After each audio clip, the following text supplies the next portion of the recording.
Vamos del rapeo político de lengua dura a la política partidaria, con un partido que muestra cómo ha cambiado el mapa político en Chile. Reúne conjunta a muchos de los que fueron concertados centro-izquierda y que sin embargo hoy están apoyando como candidata presidencial a Evelyn Matei. Tal cual. El partido es Amarillos, lo preside un diputado, el señor Andrés Joanet. Andrés, por favor, diputado, tenga la gentileza. ¿Cómo estamos, José?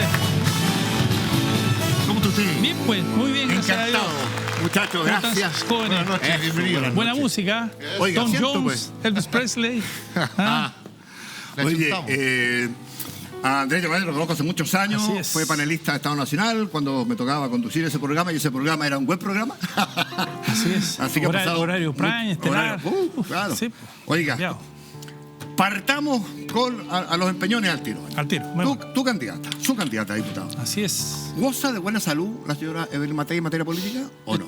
Y extraordinaria salud, te lo quiero Ya, decir. a Yo ver. creo que aquí han habido varias cuestiones que se han concertado para en definitiva, pegarle la línea de flotación.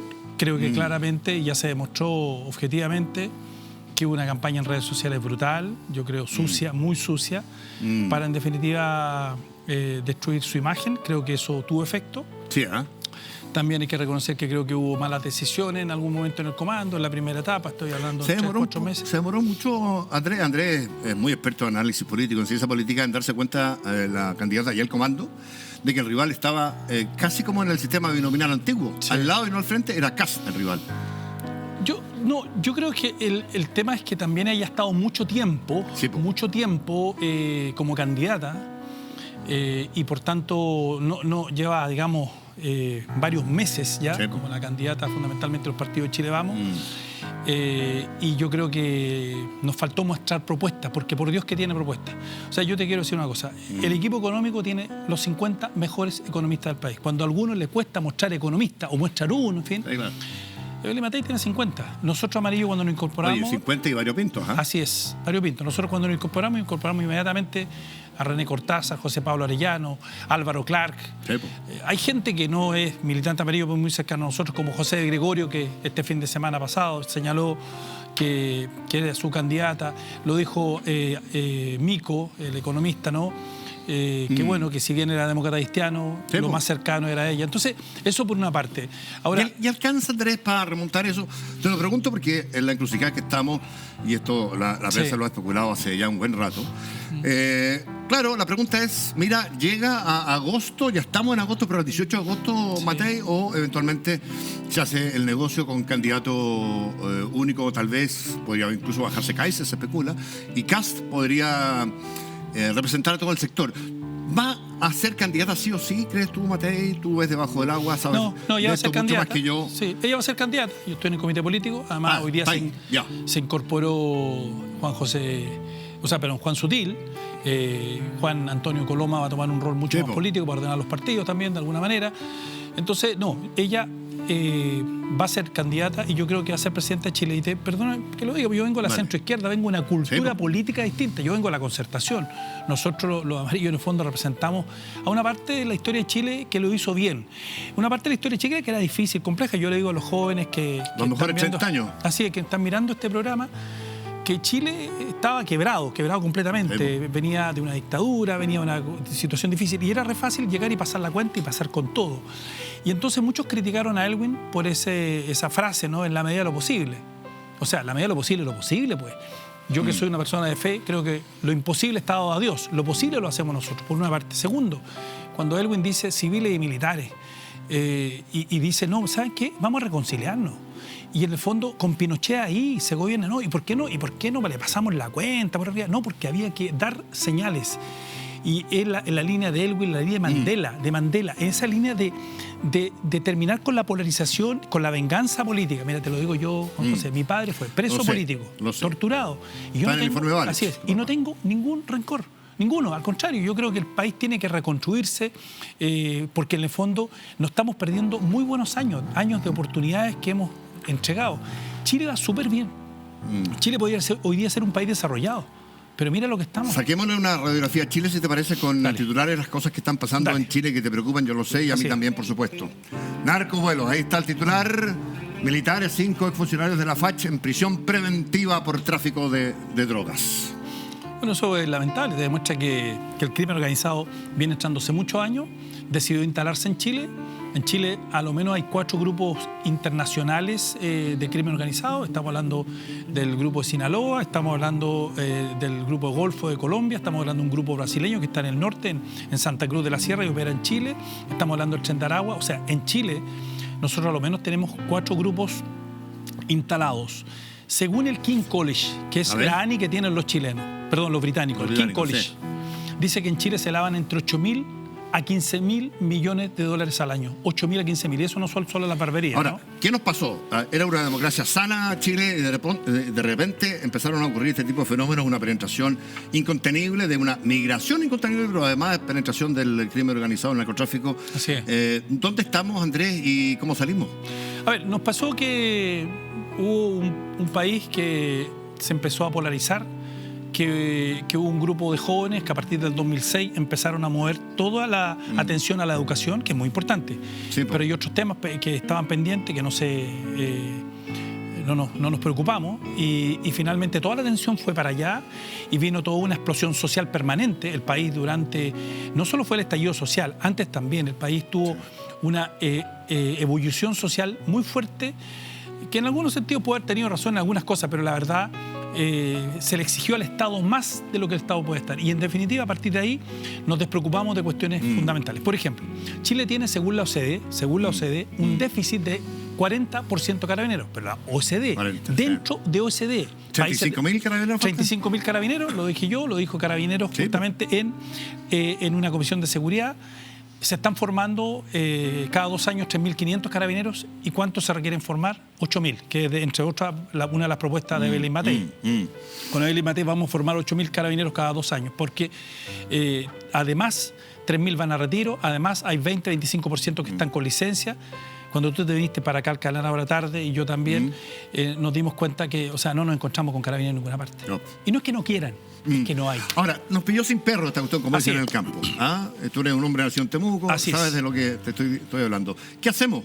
¿Cuáles son las cifras que te sorprenden? ¿Cuál es el fenómeno que está en curso? ¿Y de qué manera y en cuánto tiempo, Andrés, se puede salir? Formar 8.000 carabineros parece una quimera, ¿verdad? No, 8.000 carabineros cada 2 años se pueden formar a partir del próximo año. Tú tienes que hacer más escuelas, construir más escuelas rápido, o en algunos lugares donde hay liceo, centro de establecimiento educacional en el que no se están ocupando, tú los adecuas, en fin, los propios profesores son los carabineros. Tú puedes formar 8.000 carabineros cada 2 años. Hay una ley que hicimos junto al presidente de la Cámara, José Miguel Castro, para que los carabineros puedan portar un arma de segundo año. Sí, pues. Pero lo primero es eso, formar muchos carabineros. Lo segundo es la propuesta que también la tiene Evelyn Matei, que ha recogido otra candidata y que la propuse hace 3 años y medio con un proyecto de ley, que es la creación de la Policía Militar de Frontera.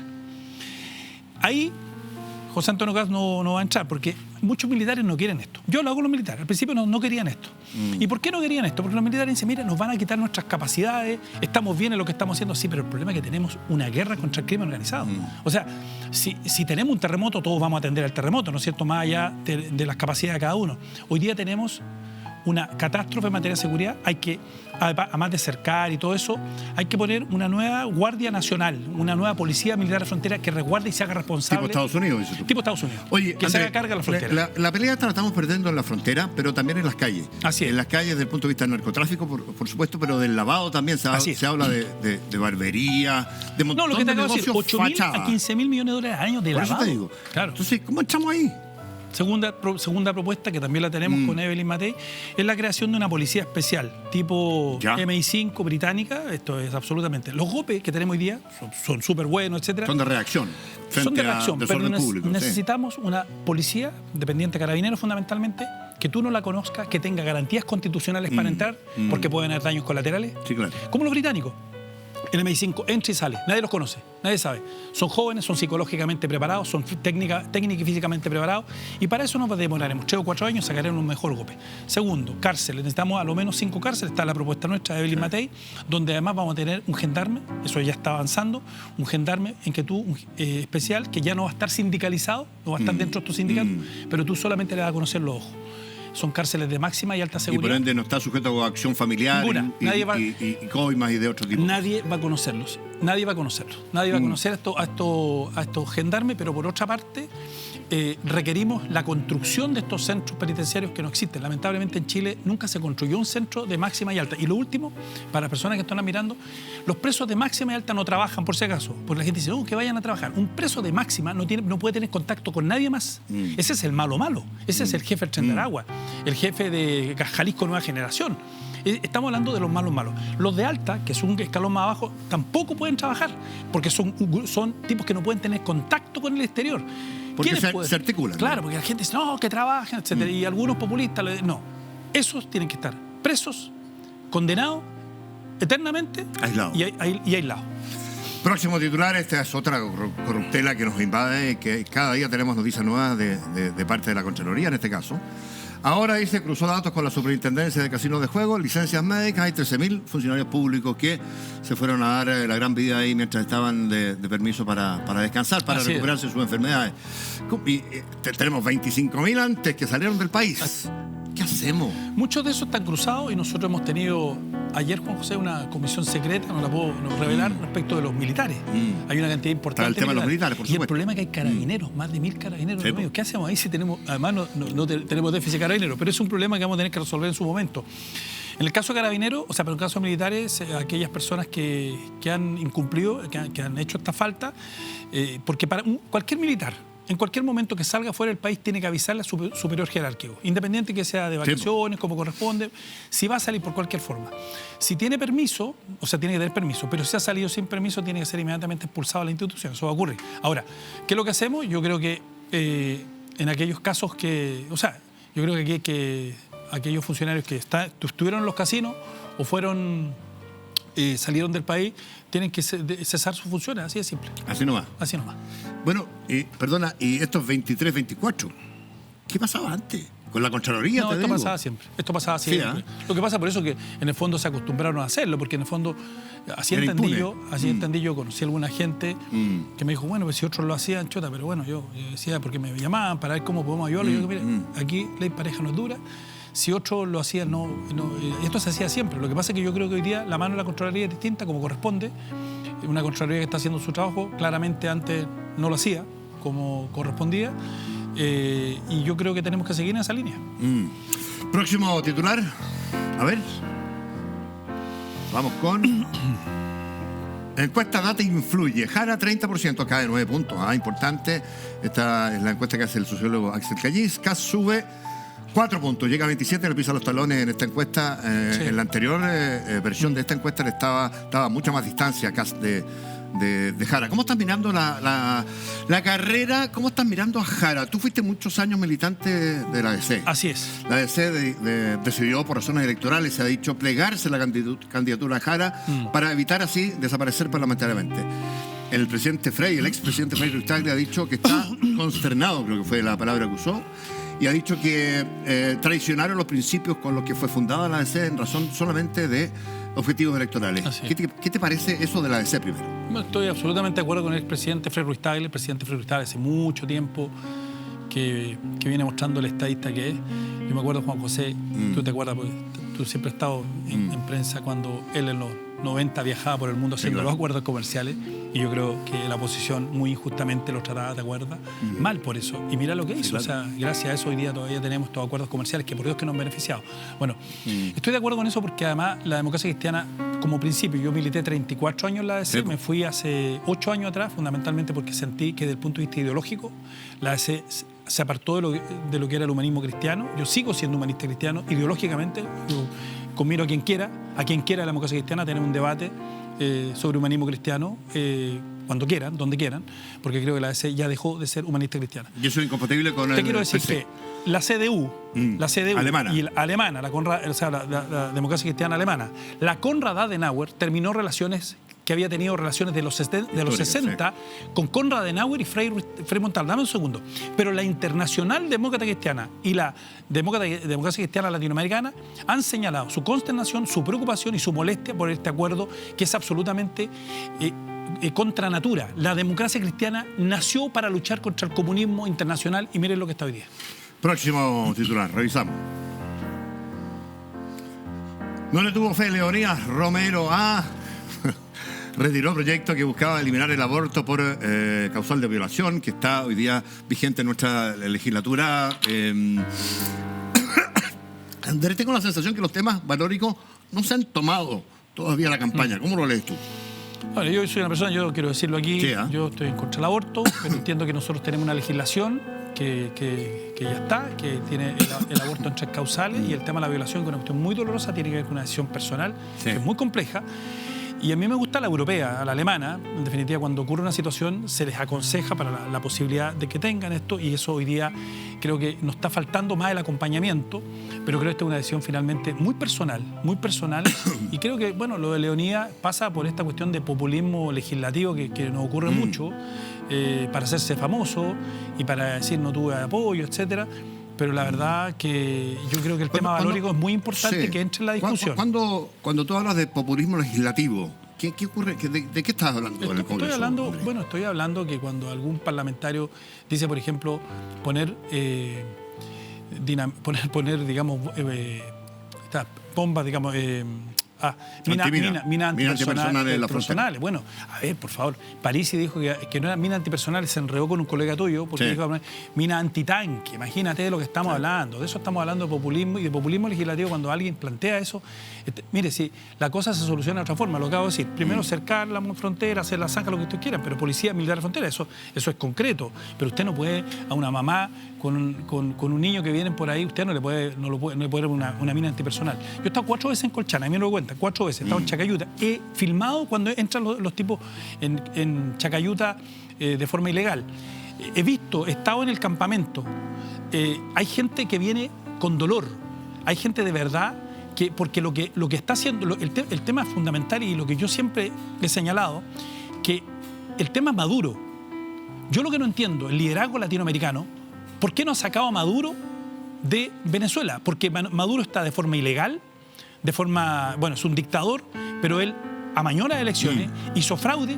¿Y dónde están los demócratas latinoamericanos para ir a ayudar a este pueblo venezolano que ya lleva cerca de 10 millones de venezolanos? Esto es una cuestión dramática, porque si bien hay gente de Venezuela, como el Tren de Aragua, etcétera, gente que viene con objetivos que son naturalmente que tienen que ver con la delincuencia, etcétera, el tema de fondo es que Venezuela es el país más rico de América Latina. Potencialmente. Tiene las mayores reservas de petróleo del mundo, en materia de turismo, en materia agrícola, etc.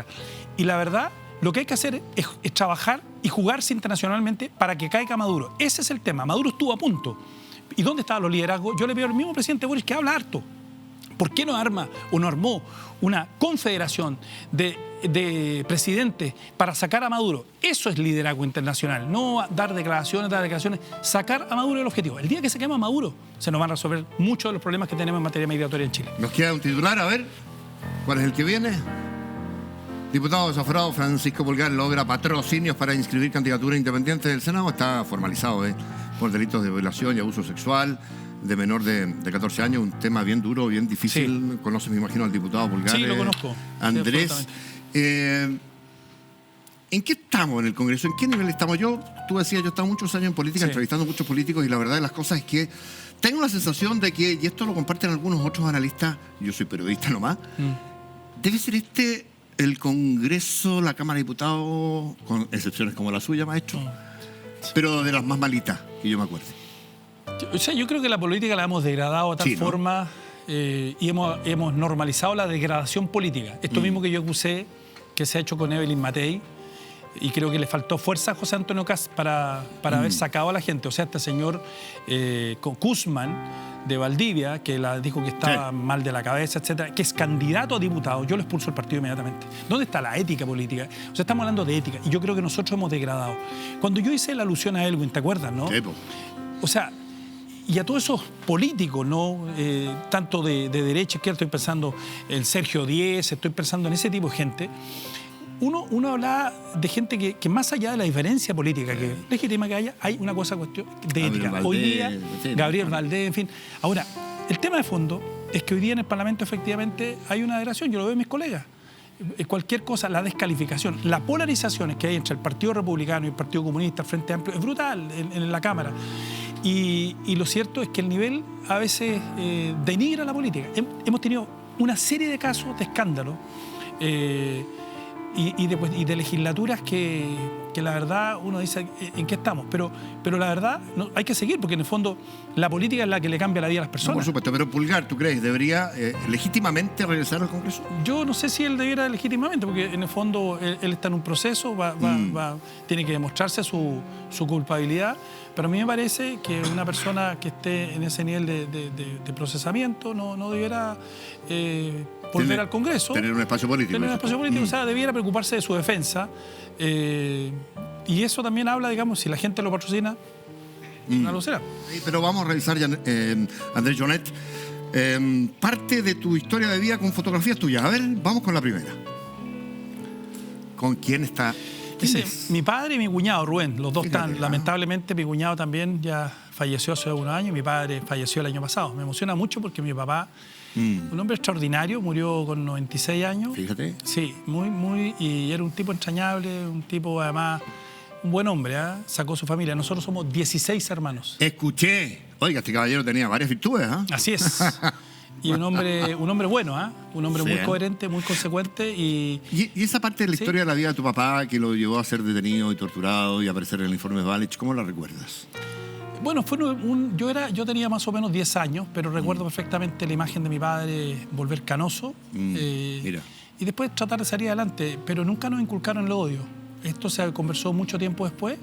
Nosotros éramos niños, pero nosotros somos una familia, mi madre nos inculcó también mucho la fe, ¿no? Yo soy una persona católica, en mi casa se rezaba el rosario todos los días. Fíjate, ya. Mi madre no era de ir a misa, ¿no? Pero sí de mucha fe interna. Había muchos curas que pasaron y que son muy importantes. Por ejemplo, Monseñor Bernardino Piñera fue muy importante en la historia nuestra. Otros curas maravillosos vinculados a los claretianos, David Gómez, en fin, otros sacerdotes, nos ayudaron muchos momentos difíciles, porque nosotros en los tiempos, nosotros desde el punto de vista económico teníamos muchas dificultades, además con mi papá de alguna manera estaba un poquito marcado. Y por tanto, lo importante es que primero nos dieron los valores para salir adelante, buenos valores para estudiar. Yo te quiero contar que cuando yo salí del colegio, del liceo, yo durante 2 años tiré un carro de verduras. Yo vendía verduras en la calle con mi hermano Paul. Hasta que mi mamá dijo un día, tienes que estudiar. Y ahí entré a estudiar pedagogía en historia en Temuco. Yo quería estudiar Derecho, pero no había Derecho en Temuco. En esa época había universidades públicas, no había. Así que estudié feliz. Me acuerdo que en tercero se abre la carrera de Derecho en una universidad privada que se había creado, ya era el año 89. Y yo me iba a cambiar, pues entonces mi mamá me dijo, no, mijito, usted termina lo que comienza. Y después que terminé me gustó la ciencia política y me dediqué un poco a la ciencia política. En la casa. Así era. No, mi mamá era una cosa, mi mamá murió hace ya 22 años. Sí, 22, y no, ella es muy potente, una mujer también de mucha fe, muy inteligente, y nos sacaron adelante. Pues, imagínate, 16 hermanos. Por Dios. Imagínate lo que es. Era un Chile que era mucho más pobre. Mucho más pobre, pero también mucho más solidario. Sí, ¿eh? Mucho más. ¿Tú te acuerdas que a esa hora uno llegaba a tomar once? Sí, no preguntaba. Uno tocaba el timbre y venía a tomar once y uno tenía que... Se agregaba. Era parte de la solidaridad. Es verdad, es verdad. Tenemos otra foto. Miremosla. Está un pato ahí. Sí. Bueno, eso me emociona mucho también porque yo trabajé 5 años con él en la Corporación Justicia y Democracia. Una vez que deja la presidencia, nos ponemos a trabajar con jóvenes. Y don Pato inmediatamente podía haber hecho otras cosas, él se dedicaba al tema internacional, dijo yo quiero trabajar con jóvenes. Y ahí en la Corporación Justicia y Democracia creamos varios proyectos de jóvenes, nos apoyó mucho la Unión Europea, la Konrad Adenauer, en fin, y aprendí mucho de él. Trabajé 5 años hasta que un día ya me fui a doctorar a Alemania, fui a hacer un doctorado en ciencia política en la Universidad de Heidelberg. Ya, y bueno, Pato Elwin dejó un gran legado para Chile, Sí. creo yo. Fue una figura de un tamaño gigantesco, Así es. probablemente. De tal tamaño que incluso los socialistas, a pesar de todo lo que había pasado previo al golpe, lo apoyaron masivamente en el Así 90. Fue bastante llamativo. ¿Qué aprendiste de don Pato? Aprendí. Yo creo que si bien me he formado desde el punto de vista académico, mi formación política pasa por Elwin. Yo tengo mucho de todas las decisiones que he tomado. Cuando, por ejemplo, ahora estuve con el rechazo al proyecto constitucional, el único diputado, los demócratas cristianos estuvieron todos a favor, yo venía de la ADC, ¿no? Los radicales, etcétera. Yo que venía de ese mundo dije, no, yo voy a estar en contra del proyecto constitucional, me había el primero, ¿no? Y estuve con el rechazo, esa coherencia, esa consecuencia, eso de no transar. O sea, yo no voy a transar electoralmente una conveniencia electoral por aquellas cuestiones que son de principio. Yo creo que esas cosas las aprendí del viejo, como le decíamos nosotros, lo queríamos mucho, una generación donde está Patricio Walker, por ejemplo, que nos formamos con él, Matías, ¿no? Que nos formamos con Gabriel Silver, que lo estoy recordando algunos. Fueron años maravillosos, 5 años que estuvimos trabajando con él, con jóvenes. Me acuerdo que los días lunes o martes nos juntábamos en su casa, al lado de su casa donde tiene su oficina, a hablar de la doctrina social de la Iglesia, nos formaba políticamente Era un también. tremendo profesor, además. Y yo te voy a contar aquí una cosa, que ya éramos mayores, en fondo, ya. Y entonces me acuerdo que después de terminar, nos tomábamos un roncito chiquitito con él. No, era una cosa... Para mejorar la conversa. Claro, porque ya habíamos terminado, pero era cosa de don Patricio y... No, un tipo... O sea, yo creo que para mí es el máximo político de la historia reciente. Creo que gracias a Elwin tuvimos el país que tuvimos y esa capacidad de perdón, de reconciliación, que fue mal entendida por mucha gente en su época, que hoy día está junto con la democracia cristiana, pero lo descalificaron por esa frase que siempre dice, en la medida de lo posible. Yo siempre digo, la medida de lo posible es lo que podemos hacer. La política es lo medida de lo posible. En el arte de lo posible. Así es. Nos queda una foto, creo, a ver. ¿Qué onda, compadre? ¿Usted es rockero también? A mí me gusta mucho el rock, me gusta mucho la música. Póngale algo bueno, Andrés. Eso es Rolling Stone. Rolling Stone. Sí. Pero yo soy Bruce Springsteen. Bruce es lo tuyo, ya. Bruce Springsteen me lo hicieron mi equipo de campaña, pues tuve cumpleaños recientemente y ese fue como un regalo, se hicieron una foto bien trucada ahí. La hizo ahí el Diego que trabaja conmigo. A ver, Bruce está ahí con 75 años, ahora ya tiene 76, está rockeando, hace conciertos de 3 horas. Es un tipo maravilloso, yo lo sigo porque además es bueno... 75, ¿tiene Bruce? 76 este año. 76. 76. Y rockeando 3 horas. Como nunca. Como nunca, giras increíbles. Pero además la historia de vida de él. Él es un católico además, absolutamente comprometido con su fe. Sí, pues. La música que tiene siempre también la lleva a reconocer su fe. Tiene más de 500 canciones, o cerca de 500 canciones escritas, o sea, estamos hablando de un tipo grande. A propósito, Born in the USA no es la canción que se cree, sino que en fondo es una crítica a lo que fue la guerra de Vietnam, ¿no? En ese álbum del 84. Y el tipo es un filósofo, además. Yo creo que si hay un nuevo premio Nobel, como lo ganó Bob Dylan, va a ser Bruce. Las letras son increíbles. Y del punto de vista humano, yo me inspiro mucho en él, lo escucho siempre. Lamentablemente mi equipo del distrito, con mi equipo que trabaja conmigo acá en Santiago. ¿Le gusta que el rapeo? No le gusta el rapeo, pero se tiene que comer a Bruce como yo manejo. El que pone el auto por la música. La Claudia, que es mi periodista acá, se queja, pero bueno, pero es que la verdad, la forma de estar despierto, porque estamos hablando de esos tipos, como de esa generación, Paul McCartney, Rolling. O sea, esos tipos que además con canciones con mucho sentido. Y la verdad que en Chile no tiene la misma repercusión que tiene en Europa. En Europa ha estado conciertos, ahora se convirtió entre los 10 conciertos más importantes de la historia. El último concierto recaudó más de 750 millones de dólares, la última vuelta. La última gira, con como 3,5 millones de personas. Pero es gente mayor y lo que yo rescato fundamentalmente el contenido, la coherencia.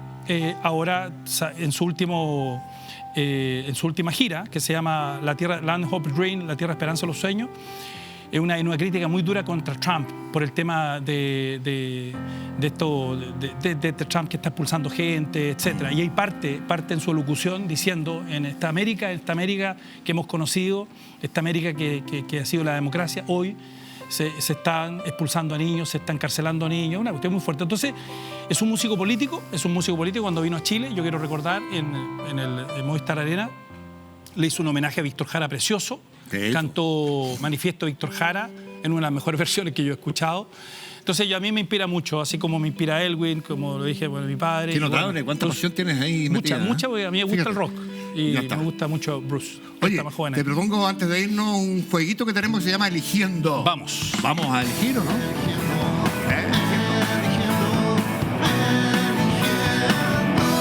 Le ponemos alternativas, señor diputado, y usted elige a una en juego, ¿ah? Y nos dice por qué. Ya. Hay que contratar a uno, Iracy Hasler, Mario Desbordes o el intendente Orrego. Desbordes. ¿Por? Bueno, porque a Claudio lo conozco, lo quiero, pero Claudio estuvo con el apruebo. Era el momento... Para ti una línea roja. Ustedes nacen como rechazo a ese primer... ¿Tienes valentía en política? ¿Estás dispuesto a jugar tu capital político? Elwin. Me recuerdo cuando Cortázar, Elwin estaba terminando la presidencia y tenían que cerrar Lota. Sí. Y Cortázar le dice, oiga, presidente, dejémosle eso al gobierno que viene. No, le dice, René, el capital político es para jugárselo, es para gastárselo. Y Elwin, con una decisión dolorosa, lo hace. Y por tanto, con todo mi aprecio a Claudio, no se jugó su capital político en un momento que la historia lo señalaba. Los Desbordes ha tenido mucha coherencia, mucha consecuencia, y yo estoy seguro que vamos a hacer que nuevamente Santiago Centro vuelva a ser caminable. Sería maravilloso. Próximo eligiendo. Lo creo. Tiene que contarle un secreto a alguien. ¿Se lo cuenta Moreira? Ah, ¿quién está ahí? Ah, la diputada Cordero. Y Gaspar Rivas. Se lo voy a contar a la diputada Cordero. Gran amiga de un servidor acá, pues. A ver. Sí, porque yo creo que puede que alguna vez lo cuente, pero van a pasar tiempo. Es como la otra vez, yo nunca he visto ese programa, pero vi cuando en definitiva contó que había sido amante de su marido. Sí, pues entonces fue notable. Pero lo dijo después de muchos años. A mí me lo contó hace mucho tiempo. Pero lo dijo, claro. Entonces yo a ella le contaría un secreto porque sé que lo va a develar, lo develará, pero después de mucho tiempo. Por eso. Oye, se nos fue, terminamos muy entretenido. Fue muy entretenida toda esta conversa con el diputado Jonet, presidente de Amarillo. Andrés, muchísimas gracias por que te haya gusto verte después de tantos años. Así es, pues. Nos vemos. Nos vemos si Dios quiere. Oye, nos vamos, nos reencontramos si Dios quiere mañana. Que lo pasen bien.